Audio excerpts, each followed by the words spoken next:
Precisamente ella centra nuestra atención en el programa Con V de Boca. Te esperamos todos los sábados a la 1 de la tarde con María José Peláez en Radio Intereconomía.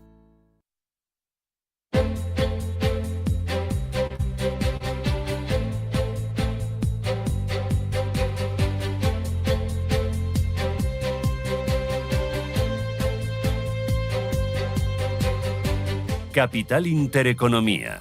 Invertir en futuro. Las 10:24 de la mañana, es una hora menos en Canarias. Estrenamos sección aquí en Radio Intereconomía, en Capital Intereconomía. Las claves de la semana para analizar lo más importante en las bolsas, lo más importante en los mercados. Nos va a ayudar a ello Pablo Giles, analista jefe de XTB para España y Latinoamérica. Pablo, ¿qué tal? Encantado, un placer. Muy buenos días. Hola Rubén, buenos días. ¿Cómo estás?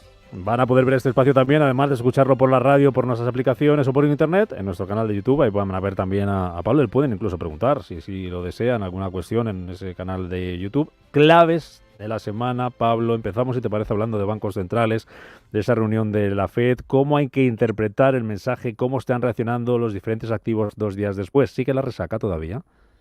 Bueno, yo creo que el mensaje ha sido contundente, ¿no? Y además por parte de todos los bancos centrales de que este recorrido todavía tiene mucha mecha, que van a seguir subiendo las tasas de interés. Los inversores están pues obsesionados con encontrar lo que ellos llaman el pivot point de la Fed, ¿no? El punto de detención de las subidas de tasas de interés, pero se están olvidando de cosas tan importantes como que no es tanto de dónde se para la subida, sino cuánto tiempo se mantienen los tipos de interés ahí arriba.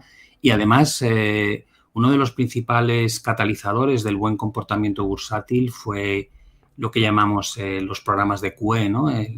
La política monetaria no convencional. Y parece que todos los bancos centrales están iniciando ahora el QT o Quantitative Tightening, que es justamente lo contrario.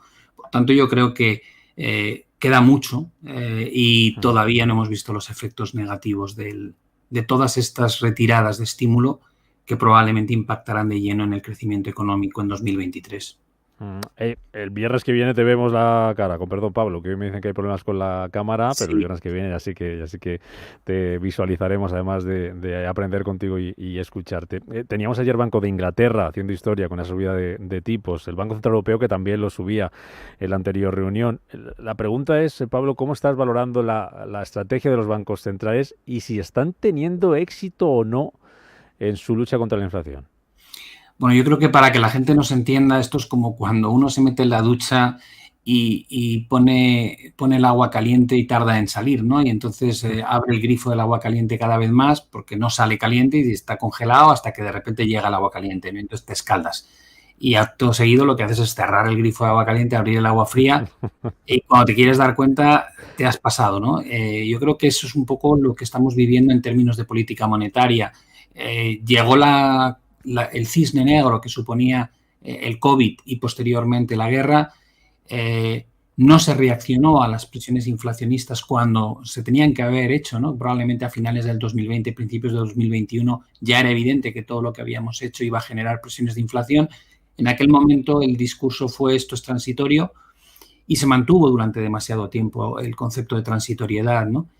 Para cuando quisimos reaccionar estábamos abriendo el grifo del agua caliente, todo lo que podíamos, y ahora nos ha llegado la inflación de golpe y estamos intentando compensarlo con agua fría, que son subidas de tasas de interés. Probablemente nos vamos a volver a pasar de la raya con las subidas de tasas y cuando llegue una recesión muy profunda en 2023, pues descubriremos que hay que reducir esas tasas de interés en 2024, que hay que volver a políticas expansivas. Es el problema, yo creo, de actuar tarde ante el problema, porque te obliga a hacer una reacción cada vez mayor en sentido opuesto, ¿no? Con lo cual yo creo que no es que estén fallando en el control de la inflación, es que han empezado muy tarde y lo que hicieron con los QEs ilimitados y las bajadas de tipos al 0% en 2020, junto con medidas de política fiscal tremendamente impulsivas, pues bueno, pues han generado lo que han generado, ¿no? Por tanto, todo lleva su tiempo hasta que se equilibra y va a ser difícil teniendo en cuenta lo drásticas que son las medidas que aplican de un lado y otro. Venimos también de una semana en la que hemos vuelto a ver, Pablo, la fortaleza del dólar respecto al resto de divisas. En la semana pasada, por ejemplo, volvió el euro a recuperar la paridad, pero hoy va a cerrar la semana por debajo del nivel de 0,98. La pregunta es si vamos a seguir teniendo un dólar fuerte y a quién perjudica principalmente un dólar fuerte, Pablo. Bueno, en este momento yo creo que perjudica a casi todos los países, a los países emergentes, porque tienen el 70% de la denominación de la deuda se hace en dólares, lo cual quiere decir que si tu divisa se debilita respecto al dólar, tu nivel de endeudamiento cada vez es mayor, aunque no estés endeudándote más, simplemente porque lo que debes cada vez es más cantidad, el principal crece, ¿no? Con lo cual, para las economías emergentes es muy negativo. Pero luego tenemos economías desarrolladas, por ejemplo, en Europa o en Reino Unido, incluso está pasando en Japón con ese dólar yen que ha alcanzado cotas que no se veían desde hacía 30 y tantos años. Y es que con balanzas comerciales deficitarias, como tenemos ahora mismo en Japón o en Europa, quiere decir que estamos importando más de lo que exportamos. Y como eso se está debiendo a la crisis energética, quiere decir que estamos importando mucho material relacionado con el petróleo, con el gas, que se paga en dólares. Si el euro está tan débil, al final el coste de importar ese tipo de materia prima es cada vez más alto y se traduce en lo que llamamos importar inflación, ¿no? Vía una divisa muy débil respecto al dólar, al final lo que hace es que importamos inflación de fuera. Por tanto, el daño es generalizado. Hace también daño a las propias multinacionales estadounidenses, estas grandes compañías que todos conocemos, como Apple, como Amazon, Google, donde tienen una parte muy importante de sus ingresos fuera de Estados Unidos, ¿no? Y con divisas tan débiles, pues esos ingresos se ven minorados. Con lo cual, la pregunta es cuánto va a durar. Me decías, bueno, realmente mientras la Reserva Federal siga siendo el Banco Central que lleva a cabo una política monetaria más agresiva porque está subiendo las tasas de interés a uno de los mayores ritmos, pero además combinándola con la retirada de bonos del balance a través de lo que llamamos el QT o Quantitative Tightening, pues lógicamente tiende a fortalecer el dólar y además el dólar es moneda refugio y en un momento como ahora de inestabilidad geopolítica y también a nivel de dudas sobre la economía, pues el dólar tiene ese punto de apreciación, ¿no? Pendientes también de China, de lo que está pasando en China. Hemos visto las sesiones anteriores, la semana pasada, sobre todo caídas en las bolsas tras esa reelección de Xi Jinping para un siguiente mandato. Estamos ahora pendientes de lo que pasa con las restricciones, nuevos confinamientos, ese rebrote del COVID, que parece que cada vez la gente está un poco más harta y que está teniendo impacto también en la economía china. ¿Qué es lo que está pasando en China? ¿Es esa política de COVID cero lo que le está lastrando? ¿Es la falta de estímulos por parte del gobierno? ¿Cuál es el diagnóstico, Pablo? Bueno, yo creo que no están haciendo falta de estímulo. De hecho, pues han ido recortando el coste de la financiación a distintos plazos, han ido fomentando que se abra la mano desde el punto de vista de los gobiernos locales a la hora de financiar proyectos inmobiliarios. Hemos visto también políticas fiscales expansivas.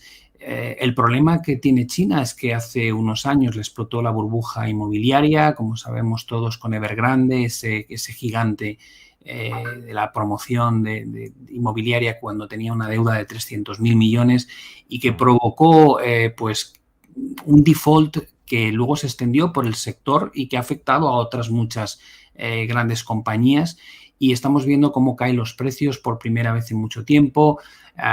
El gobierno local, una de sus principales fuentes de ingresos es la venta de terreno para este tipo de promociones. Ahora mismo está congelado. Los ciudadanos temen que están pagando unos préstamos por algo que a lo mejor no van a recibir. Hay una gran desconfianza y tenemos un impacto de ese sector de en torno a un 15% en el PIB de China y de manera indirecta más de un 30%. Por tanto, el hecho de que haya ahí un problema muy severo en términos de bienes raíces o lo que llamamos el sector de real estate, pues está drenando capacidad de crecimiento a China por un lado y por otro lado, como mencionabas, es el único país que mantiene una política de COVID cero que básicamente confina poblaciones o ciudades cuando ve que repuntan el número de contagios y de la misma manera que tuvo un efecto devastador cuando cerró Shanghái, el mayor puerto comercial del mundo, pues está llevando a cabo ese mismo tipo de políticas cada vez que surgen el riesgo de contagios, ¿no? Y eso pues te da una muy poquita visibilidad sobre qué se puede esperar del crecimiento en China, porque depende de un factor externo o exógeno que es muy difícil de cuantificar, ¿no? Y las políticas que lleva a cabo Xi Jinping de este reparto de la riqueza, ¿no? que el regulador interpretó pues con un castigo a las tecnológicas chinas. Lo vimos con lo que pasó con Alibaba, lo que pasó con Didi. Hace que los inversores no vean con buenos ojos el poner dinero en el mercado chino, porque no sabes muy bien qué es lo que va a ocurrir durante los próximos trimestres.